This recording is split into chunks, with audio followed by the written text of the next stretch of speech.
आपल्याला माहित असेल तर 2 दिवसापूर्वी मुंबई महानगरपालिकेच्या प्रिमायसेसमध्ये तिथे मी आणि माझे सहकारी सर्व नगरसेवक, आमचे गटनेते यशवंत किल्लेदार आम्ही एक पत्रकार परिषद घेतलेली. त्यामध्ये गार्डन डिपार्टमेंटनी गेले 2 वर्ष कशा पद्धतीने बेजबाबदारपणे कारभार केलेला आहे, त्यामुळे एका चिमुरड्याचा मृत्यू या सगळ्या बेजबाबदारपणामुळे झालेला आहे. महानगरपालिकेचे कंत्राट वाटणारे जे उद्यान अधीक्षक आहेत त्यांनी टेंडर सुद्धा किती बेजबाबदार पद्धतीने काढलं हेही आम्ही दाखवून दिलं की ज्या झाडामध्ये पोकळी आहे हे आहे तिथे सिमेंट कॉन्क्रीट भरा असा अजब सल्ला त्या टेंडरमध्ये देण्यात आला. ज्याला ह्या सगळ्या गोष्टीचं काहीही नॉलेज नाही, काही माहिती नाही, अशा माणसाला गेले 10 वर्षाच्या वर कालावधी उद्यान अधीक्षक म्हणून बसवलंय. आणि त्यामुळे या सगळ्या गोष्टी घडतायत. हे सर्वजण जबाबदार आहेत त्याला, जे उद्यान अधीक्षक, त्यांचे जे सहकारी तिथे वर जे बसलेले आहेत ते. आणि त्यानंतर आपल्याला माहिती असेल तर एक अहवाल आला. त्या अहवालामध्ये या सगळ्यांना क्लीन चिट देण्याचा प्रकार झाला. म्हणजे कोणीच जबाबदार नाही. फक्त कंत्राटदारावर काय 2 लाखाचा दंड आणि दुसऱ्या कंत्राटदारावर 5 लाखाचा दंड लावून हे प्रकरण मिटवण्याचा प्रयत्न हा लगेच आमची पत्रकार परिषद झाली आणि संध्याकाळी लगेच अहवाल येतो आणि हे प्रकरण दडपण्याचा प्रयत्न केला गेला. आमची ठाम मागणी होती की या संदर्भात जो अहवाल आलेला आहे तो अहवाल आम्हाला मान्य नाही, हे आम्ही त्या दिवशी सकाळीच सांगितलं. त्यानंतर सत्ताधारी पक्षाच्या लोकांनीही, अगदी महापौरांनी सुद्धा सांगितलं हा अहवाल मान्य नाही. सगळ्या महानगरपालिकेच्या नगरसेवकांनी त्याबद्दल म्हटलं की अहवाल मान्य नाही. तरी सुद्धा प्रशासनाने त्या संदर्भात कुठलीही कारवाई किंवा भूमिका ही जाहीर केलेली नाही.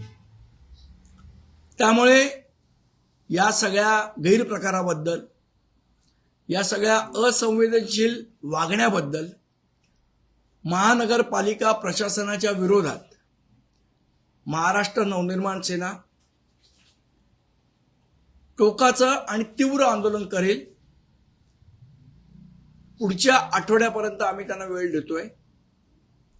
सोमवार मंगळवारपर्यंत आम्ही त्यांना वेळ देऊ. तोपर्यंत जर याच्यावर कारवाई झाली नाही तर महाराष्ट्र नवनिर्माण सेना या संदर्भात टोकाचं आणि तीव्र आंदोलन करेल आणि त्याची सर्वस्वी जबाबदारी ही महानगरपालिका प्रशासनाची असेल. पण महानगरपालिका आयुक्त अजूनही माघार घ्यायला तयार नाही आहे. मी सांगितलं ना, आम्हाला कोणी माघार, कोणी हे घ्या, त्या चिमुरड्याला न्याय मिळाला पाहिजे ही आमची मागणी आहे. ह्याच्यात कोणाचा इगो मध्ये आणण्याची कोणीच गरज नाही. एका मुलाच्या मृत्यूसमोर कोणाचा इगो महत्वाचा नाही. जे अधिकारी जबाबदार आहेत त्यांच्यावर कारवाई झाली पाहिजे आणि एका तटस्थ समितीकडून या सगळ्या प्रकारची चौकशी झाली पाहिजे ही आमची मागणी आहे. जर ती मागणी पूर्ण नाही झाली तर आम्हाला टोकाचा आणि तीव्र संघर्ष महानगरपालिका प्रशासनाबरोबर करावा लागेल. याचा आम्ही सुतोवाच काल जे आयुक्तांना पत्र दिले त्याच्यामधनं केलेलं आहे. या प्रसंगी जे निलंबन करण्यात आलं होतं त्याला शब्द देण्यात आला होता चौकशी सापेक्ष निलंबन. म्हणजे जी चौकशी झाली तीच मुळात चुकीच्या लोकांनी केलेली आहे. विशेष अभियांत्रिकी विभागाचे उपायुक्त, अभियांत्रिकी विभागाचे उपायुक्त हे लोक ही चौकशी करायला पहिली गोष्ट सक्षम नव्हते. त्यांच्याकडे त्या सगळ्या प्रकाराचं कुठलेही ज्ञान नाही. अशा लोकांच्या चौकशीला काही अर्थ उरत नाही. आणि आपण जर अहवाल बघितला तर ह्या गोष्टी दडपण्याचा प्रयत्न त्या अहवालात झालेला आहे. त्यामुळे आमची मागणी आहे की तटस्थ समितीकडनं याची चौकशी झाली पाहिजे आणि जो अधिकारी 2-2 वर्ष निष्क्रियपणे बसून आहे त्या अधिकाऱ्याची तिकडनं बदली झाली पाहिजे किंवा निलंबन झालं पाहिजे ही आमची मागणी आहे. उद्यान अधीक्षकांबद्दल जर आयुक्तांना प्रश्न विचारला तर त्याबद्दल ते उत्तर देत नाही. तुमचा वैयक्तिक काय हेतू असेल तर मला पत्र लिहून सांगा. आमचा कुठलाही वैयक्तिक हेतू ते नाही. अशा पत्रकारांना उत्तर देतात. तुम्ही पत्र आयुक्तांना लिहिले, तुम्हाला उत्तर या पत्राचं मिळेल अपेक्षा आहे. पत्राचं उत्तर द्यावं नाही द्यावं हा त्यांचा प्रश्न आहे. जर नाही दिलं तर आम्ही संघर्षाची तयारी केलेली आहे.